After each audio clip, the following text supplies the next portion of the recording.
As Chelsea mentioned, my name is Tom. For those of you that tuned in last week, I hope you got some good value out of that. Today we're going to be talking about last week we talked about budgeting and like how to create a budget and what the purpose of a budget is, and some additional kind of context or things to think about around that. Basically, it's just around like using your money efficiently to try to accomplish or achieve goals that you set for yourself.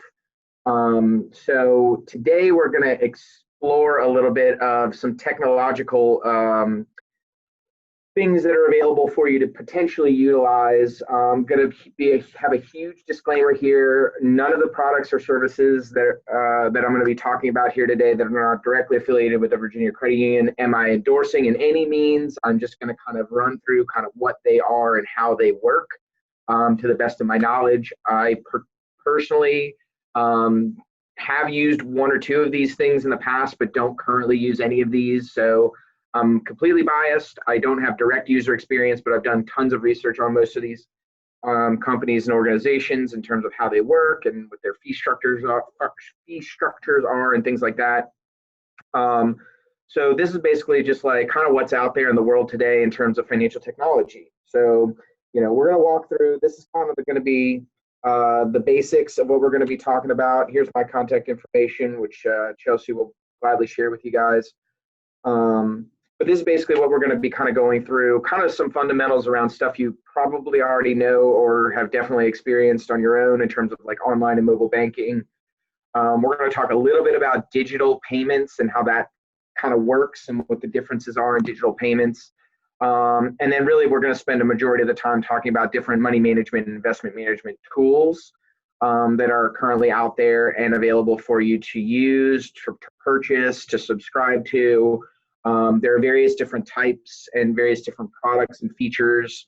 Some you may find valuable, some you may not. Also, I'm going to talk to you a little bit about kind of like financial services broadly in terms of like how different advisors work and different advising fees are structured and things like that. If you know how someone's getting paid, it gives you a little bit of a better understanding of the type of advice you're going to be getting. So we'll talk about that kind of as we go through here. I will tell you this, I do a lot of this stuff on my own, mainly because this is, kind of what I've been trained to do academically and throughout my career. So like I kind of have a pretty good understanding about a majority of this. For those of you guys, and I know that this is kind of a common trope, is people who are in the medical field are notoriously not good with making financial decisions. Again, that's a blanket statement. That is not necessarily true for everyone, but we're very, very detail-oriented people in most cases and very focused on your academics and things like that. And so, you do what you do and you make, and a lot of times very, very high incomes. And I have this common saying that like financial services industry can be kind of predatory on the very high end and the very low end.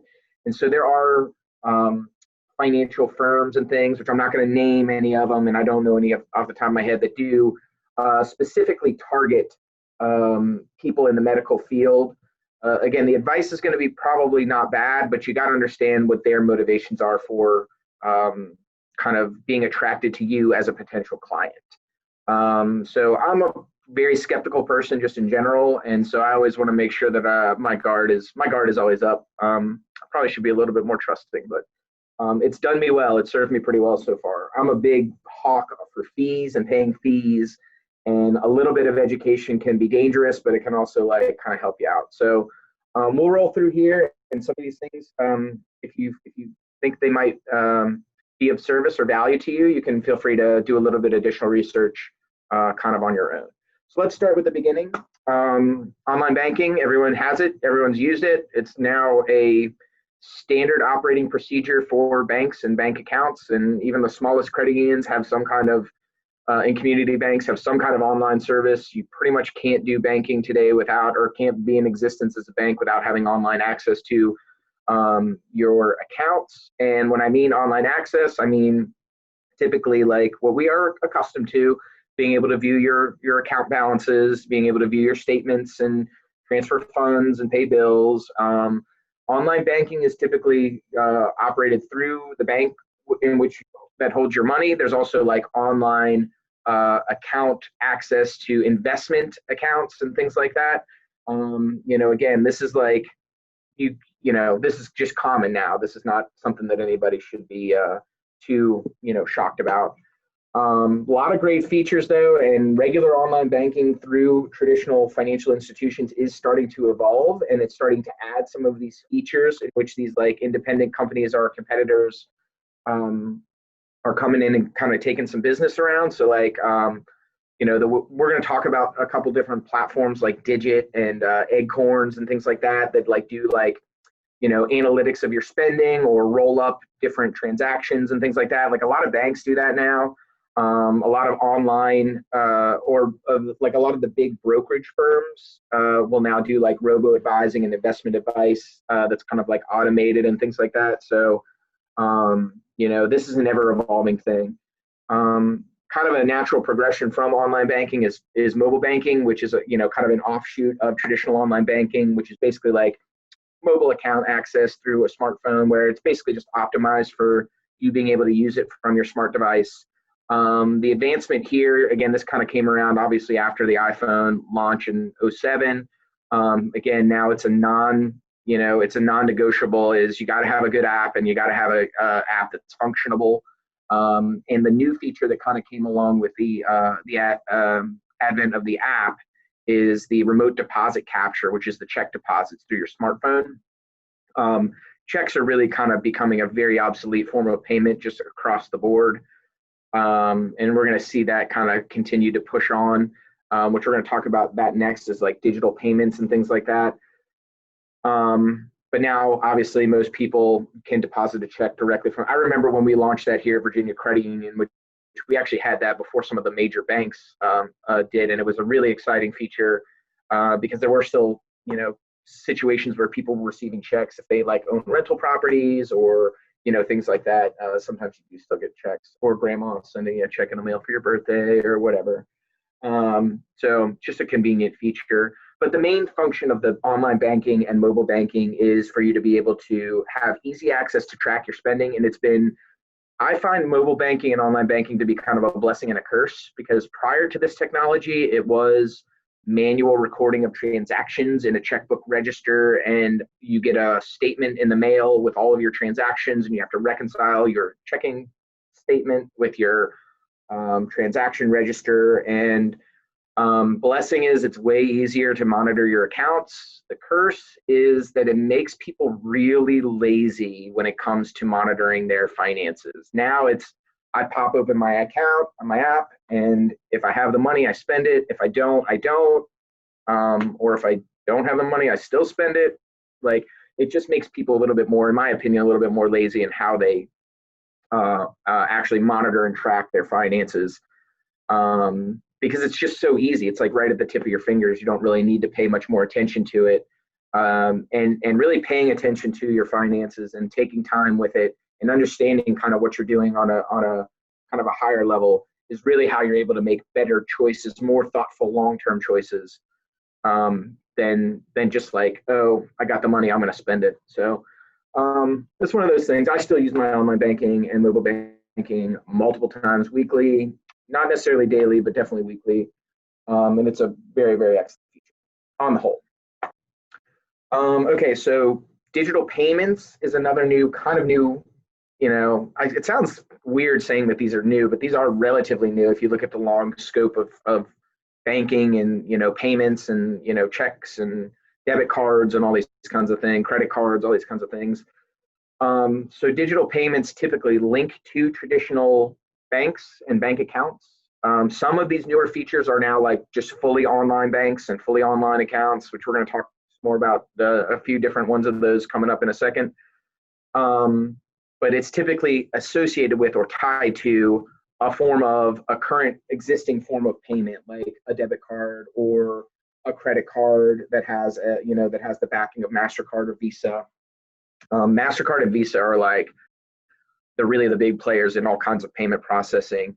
But now you're able to like link that directly to a PayPal account or a Cash App, and you're able to do peer-to-peer payments or have what's called a digital wallet like Apple Pay, or since the beginning of the pandemic, these features have become very, very much more, how you say, desirable, with like contactless payments and things like that, where you just scan a QR code or you touch a button on your phone, you scan your fingerprint, things like that, and it automatically makes those payments. Again, typically what you do is you will link one of these systems up to a current bank account or line of credit that you have. If you don't have a bank account, which most of you probably do, but there's a segment of our population that doesn't have bank accounts. Typically, you can still use most of these platforms if you link it to like a prepaid card or a pay card, like a cash card. But yeah, this is just another way that we can kind of transfer money back and forth from one place to another. These do make paying for things incredibly easy, which is why I don't typically have those on a lot of my stuff. I try to build in, again, this is more of a psychological thing. I try to build in internal hurdles to buying stuff or spending money. So like, I don't have any information preloaded on my Amazon account. I don't have any, automatic Discover card payments set up, or, things that are directly linked to even my credit union card, like, through websites and things where I usually buy stuff online, mainly just because like, I don't want to be able to touch a button and spend my money. Like, that's not good for my financial future. I want to think about things and be thoughtful. So, I try to build in these little, barriers, but that's getting even more difficult to do because so much of this stuff is just like automated and they keep it on record. And so it's like, oh, you paid with this card last time. Do you want to use it again? Okay, boom. And it just makes it easier. Like, I try to build in that friction. But again, that's just like a little trick that I do. Okay, so now this is kind of what we're going to be spending most of our time with, is talking about these like tools that can actually help you with decision making. So like we talked about budgeting last week, and the budget is the plan. Like, the budget's about the future, and anytime you're trying to plan for the future, you have some known things that are coming down the pike that you know about. But a lot of it's kind of guesswork. And, whenever people in finance especially rely heavily on historical data and information and finding trends and patterns using like statistical analysis. And the only way that you can get good data and information is if you compile it somewhere. So last week I showed you an Excel spreadsheet, which Chelsea should still have. If anybody wants a copy of that wasn't here last week, I'm sure she can get that to you. But basically what you're trying to do is aggregate your data, right? That's what these kind of websites do, is they aggregate your data. Now, with budgeting and just day-to-day cash flow money management, there are plenty of options that are available. And now, like I was talking about earlier with online banking, a lot of your online banking platforms actually come embedded with some sort of tracking feature on them. So we have one of the credit union that's attached to your checking account, and it can actually monitor your checking transactions, and you can go in and classify, where these transactions are occurring and what bucket they fall in, what category they fall in. Again, the purpose of this is to give you data and information, to give you, the user, the spender, information about what your habits are and about where your money is going, where it's coming from, in order for you to make a better decision or choice or plan in the future. So if you're not gonna use this information to change your behavior, then I don't know what the point of it is. So usually you can do that through online banking. In most cases, I know Wells has them, and Bank of America, and like all JP Chase, all these guys have them as part of their online platform. You could also, if you have multiple different accounts at different places, you can also look for a third party option. One of the most popular ones is mint.com. That's MINT, mint.com. That's a company that's run by Intuit, the people that make TurboTax. So their security and online features are super, super advanced. And this is one that I have used in the past, but I don't currently use. Basically, like, you allow this software platform. It's all cloud-based. You don't get like a disk or anything. You allow this software to have access to your online banking logins, and then every time you log into Mint, it logs into your bank account or bank accounts or credit accounts or investment accounts, like all of it together, and then it pulls all that data in and spits out the information for you. Now, You Need a Budget is another one that's on the screen here. I don't think it says it anywhere, but this other one over on the other side is called You Need a Budget. Mint.com is free to use. You Need a Budget has a fee. They have an annual fee of, I think it's like $84 for the year. I'm one of the reasons I stopped doing Mint is because I'm really skeptical about any free resources, especially that have to do with my money. Mainly just because like I understand what that business model is. Like if they're not charging me directly, then that means that they're making their money off of something else, which is either trafficking my data or selling my data and information, or what's called like affiliate links. So they'll say like, hey, you could save, this amount of money if you open this account or start this credit card or whatever. Credit Karma is something that's it's a free to monitor your credit, and it says they're not trying to hide. Like this is their business model, is like they will give you credit offers, for your data and information, and that's how they make money, is by you clicking on links and stuff like that. I've never used, but I've heard You Need a Budget, or YNAB, is like phenomenal. Like that's one that I've always been kind of intrigued to use. A classic one too is also Quicken. That's a classic software package. They used to just sell it in like discs, and every year you can get an updated version. Really very helpful for tax time and tax purposes.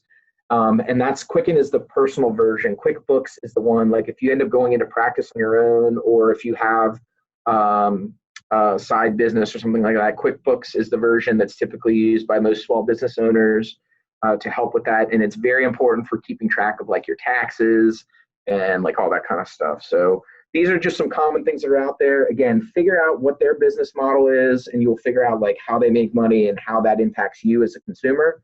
Always make sure you're reading disclosures and information sharing documentation. Like as financial institutions, or people dealing with financial institutions, there's a lot of laws around that. So they have to tell you. Okay, so kind of moving on to the next step are these additional other types of platforms around saving and investing. So these are starting to get into like robo-advising and giving you advice, but basically these are features. They kind of a lot of them target college students or younger people that may not have a ton of money, but are trying to get involved in investing and saving.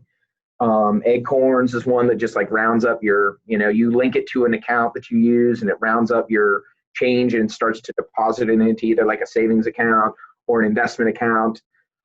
Digit is something that's pretty cool. It actually analyzes your spending and gives you suggestions or recommendations on when to save. It's like, hey, we noticed that you're not spending as much this month on, we're actually looking at a feature like that at the credit union we're testing it out, where we can, use algorithms and, kind of some artificial intelligence or algorithmic, software to do these kinds of things, like nudge people into or suggest people into like making additional savings, things like that.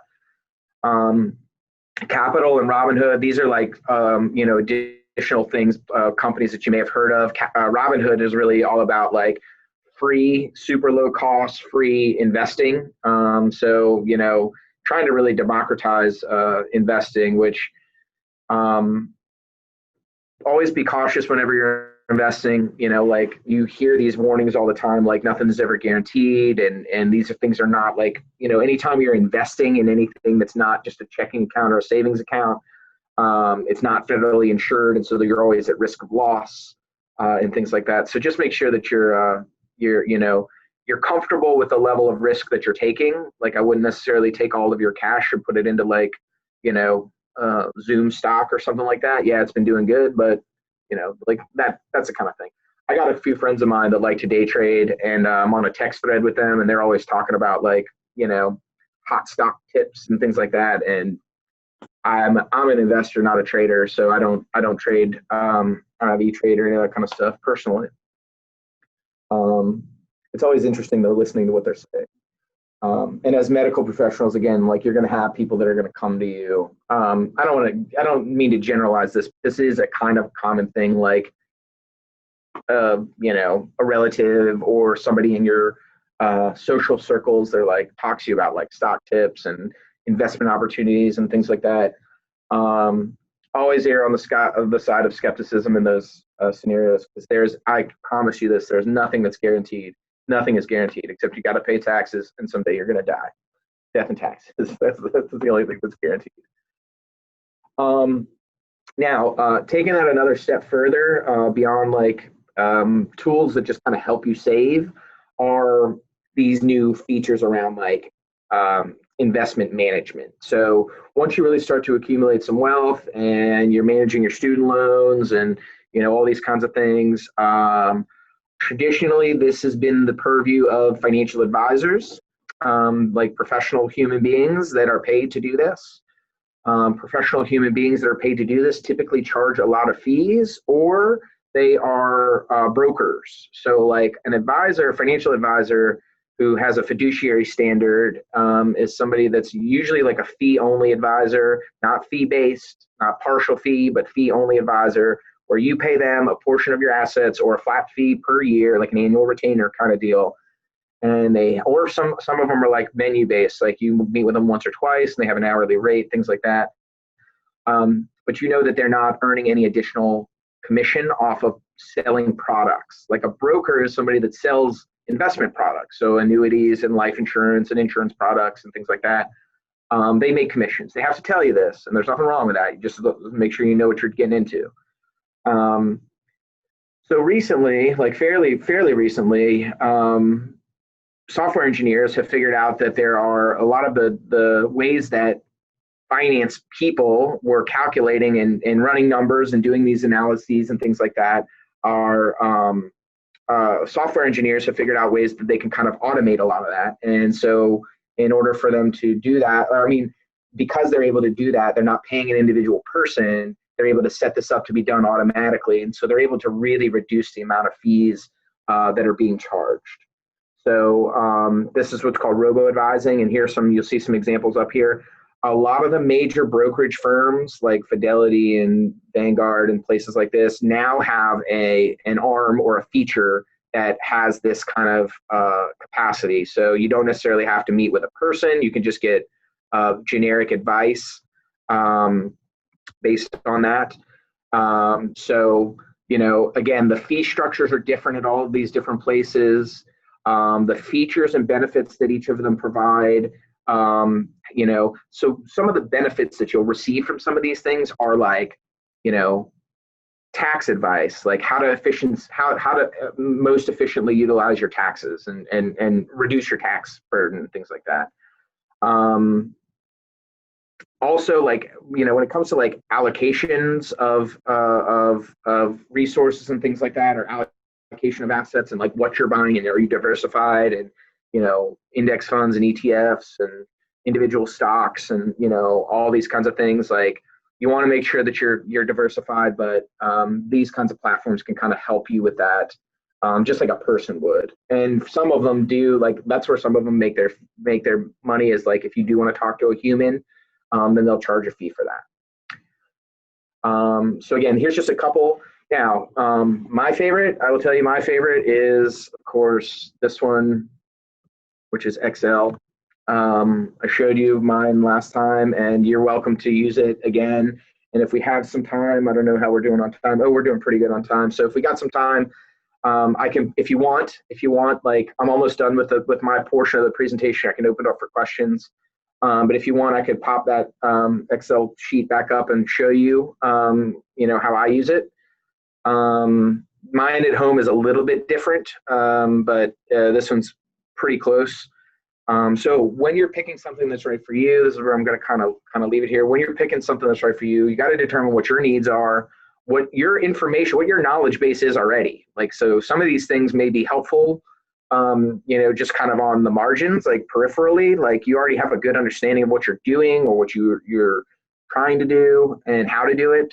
Like that's my case. Like, I got a pretty solid understanding of kind of how to do this. So I don't necessarily need advice right now. Now, taxes are a little bit different. Like, a CPA, having a good like accountant is can be very valuable. My wife is an accountant, so preferred features, like what do you like the best? Do reviews, like do your homework. I get a lot of my reviews. I really trust the site NerdWallet. Like they have really quality information and do pretty thorough reviews. NerdWallet is a website that like some of those free services do get like affiliate fees. So like if you go on their website, you click on the, Betterment website from their personal capital, then they'll get a commission for that. Nothing bad about that. If you like what you're reading, ask around, like ask what other people use and see if they like it or not. A lot of times when you're getting, financial advice in any capacity, whether it's through a digital format or a personal in-person format, personal referrals usually are the best. And be cautious though about working directly with family members. I want to just be cautious with that. That's all I can say. And that's whether it's like a friend that's a realtor, a family member that's a realtor, or a loan officer when you're trying to buy a house, or a financial advisor. Just be judicious with that, because money can very easily ruin relationships. And if you feel slighted at all, or if somebody gives you bad advice or just be cautious with that. My best friend and his wife, her dad is a financial advisor, and so they have a great relationship and they trust him fully, and so they have all of their assets with him, and he manages it, and it's a great situation. Just be cautious, though. That's all I'm saying. And then, of course, you want to make sure that you're very, very thoroughly reading any fees, disclosure statements, all the stupid legalese that no one likes to read. Don't just click accept. Make sure you know and understand what you're kind of getting into. And that's kind of good advice, again, just kind of across the board, like if you get an app or anything really. So again, like I don't have a lot of personal experience in reviewing any of these software platforms or systems directly. But I hope that this kind of gave you a good kind of base understanding in terms of like what sort of products and features are out there and how they could potentially benefit you. The money management is a long-term thing. Like it is a long-term thing. And, the more you kind of tune it when you're young and get a handle on it when you're like first starting out, the better you're going to be going forward. I know that you probably noticed that one of those things that does offer robo advising now is SoFi, which is a major player in the student loans and student lending. And for those of you guys that are that are going to be going on to full medical school and all that stuff, like get to know those folks, because they're going to potentially be helping you out. So all right, well, here's, again, my contact information on the screen. Down here is my email address. If you're a member of the Virginia Credit Union, we do offer free financial coaching through Balance, this company that we work with called Balance. For students, undergrad students at VCU, there's also a program that we help administer called the Money Spot. It's headquartered over at the School of Business, but everything is virtual now, and we use a version of this Excel spreadsheet that our students can kind of help walk you through how to use.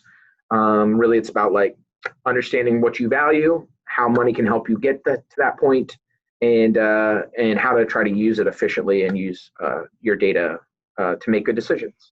So with that, I will go ahead and if anybody has questions, I have the chat box up, and feel free to unmute yourself. We got a small group, so if anybody has any kind of follow-up questions or comments, or if anyone uses any of these resources and would like to share something that they use or have used or tried, feel free.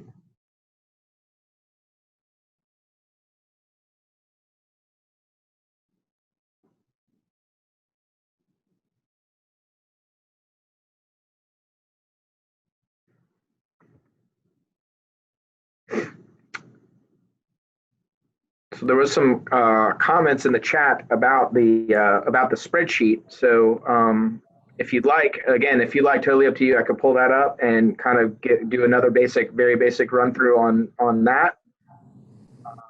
That sound all right? Yeah, let's do that. Okay, great. Okay, wonderful. Perfect. Yeah. So I just recently became a super spreadsheet nerd. I was not previously, and I love this. Like, I love playing with it. I like tweaking it. I, you know, I don't know. I don't know how I got off on being a spreadsheet nerd, but it is so cool because you can really get a lot of good information. And if you set it up nicely, if you set it up well, I think I started to get decent at using Excel like when I was in grad school in my MBA because like we had to do a lot of like financial calculations and things like that. So this one's kind of basic, but there are some cool features to it. As you can see here, it's pretty comprehensive. There's a lot of tabs down here at the bottom. The first one reviews, what you value. Like so, like the whole first like 3 or 4 tabs here, 4 tabs really, are about like goal planning, like goal setting. So identifying specific measurable SMART goals, specific measurable attainable goals for yourself is kind of the first step in any financial plan.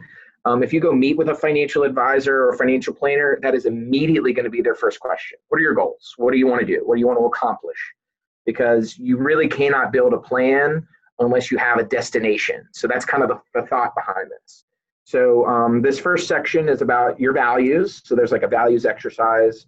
These are some words that are associated with values, and you just go ahead and type them in here.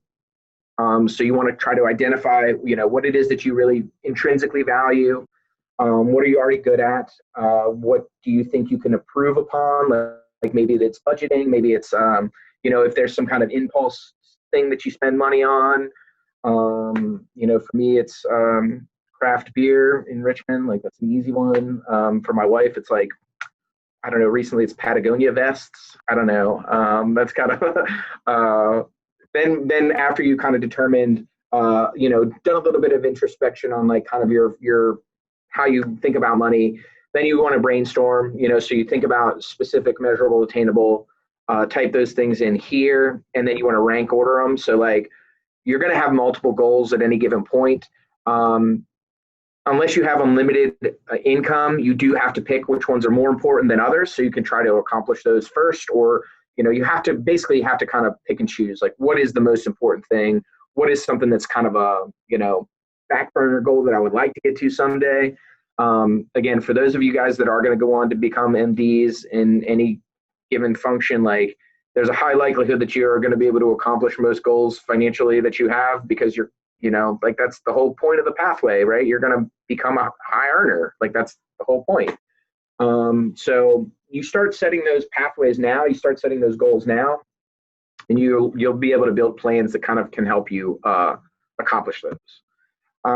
This is my favorite, probably my favorite tab on the whole workbook, which is about why goals are important to you. What makes this goal? So you just type it in, what it is, what makes this goal important to me. How will my life be better if I accomplish the goal? How could my life be worse if I don't? So like, it's kind of the same question phrased 2 different ways. Is this going to make my life better, or is it going to prevent my life from being worse? Because really, those are really, if you think about it, like psychologically, those are the only things that really motivate us to do anything. Is you think it's going to be beneficial for you or prevent you from not. And then what values does it align with? Okay, so once you do that, then you can come over here again. I showed this last time and I kind of cruised through it, but I'll actually show you how it works because we still have a little bit of time. So we'll put in today's date, 10/1/20, which is today is my 9-year wedding anniversary. Very excited there. Congratulations. Happy anniversary.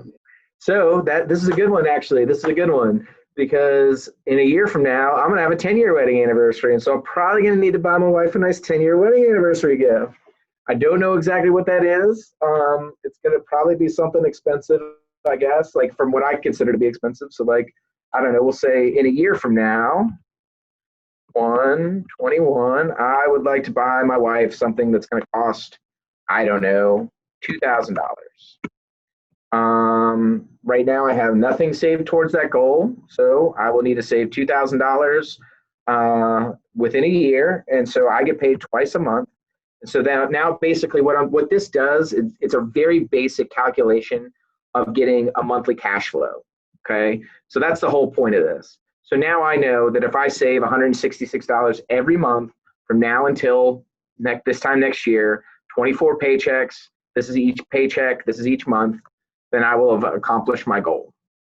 If your pay fluctuates at all, there's another one down here that breaks it up into weekly savings, but also monthly savings. Because when you're creating your spending plan or your budget, it's typically done on that monthly cycle. But if you're like waiting tables or something like that, sometimes your paychecks or pay can fluctuate. So maybe it's easier for you to break it down into weekly chunks.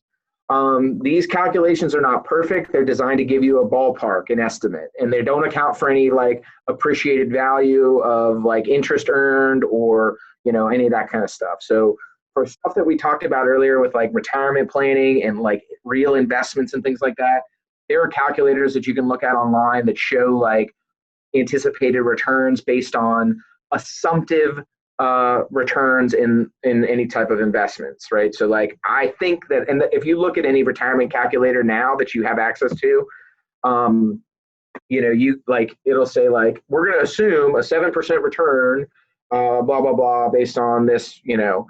Again, anytime you're assuming future returns on anything that's not a stated APR on a federally insured account or a bond issued by the government, it is not guaranteed. So that's why it's assumptions. That's why it is an assumption. So take that for what it's worth. Now, this is going to be kind of the fundamental part of your entire workbook, the rest of the workbook. So this is about kind of figuring out how much you're going to need during what months. Okay, so you're just guessing. Fill in the stuff and there's some directions here. Start with what you know for sure. Estimate any variable expenses. Identify when periodic expenses come up, such as, again, this is designed for college students, so that, like it's kind of geared towards that, like fraternity stuff and things like that. But like property taxes, if you own a car, that property tax bill will pop up. Insurance pops up every so often, things like that. And just go through and try to fill this in as completely as possible. Now, the nice thing about the way that I have this designed is that everything is like you can change all of this stuff. So I did this, like this was actually put together by someone who's in off-campus housing at VCU. And we tweaked it a little bit. I tweaked it a little bit, but all of this stuff is changeable. Like, so you can go in and change anything you want and have it, and it will replicate throughout the entire rest of the workbook. So you want this to be reflective of you and your life. Like mine, the one that I actually use at home, talks a lot about pets and talks a lot about like, because I have a bunch of pets in my house and things like that. I thought I saw something come into the chat, but I'm not able to pull that up. Chelsea, was there a comment or question in the chat? Just about the evaluation, the session evaluation. Okay, great. Okay, so basically, and I showed this last time, so like if we're in January, I know my rent is $900. So I can type that in here. If I know that's going to be my rent for the remainder of the year, then what I can do is I can just drag this across and it populates every single month, right? So I know what that's going to be. And, I used this as example last time. So you can put in like, if I'm not on the budget plan, I know that my electricity bill is going to probably be higher in the winter and the summer months because of air conditioning and heating. So maybe my bill is $150 here, blah, blah, blah. Maybe in springtime, it's like 75, so on and so forth. So you just go through and guess, like you go through and guess if you don't have this information already captured somewhere. That's why like this part, the actual recording part, is so crucial, because the more you do this and the better you get at it, then the better data you'll get. And so next year, I don't need to guess what my electricity bill is going to be, in January. I know what it was this past January, and I'm going to assume that it's going to be within a very small range of that, like pretty specifically. So these are kind of where the money is made here. So these are like the tracking charts, and they're broken up by weeks.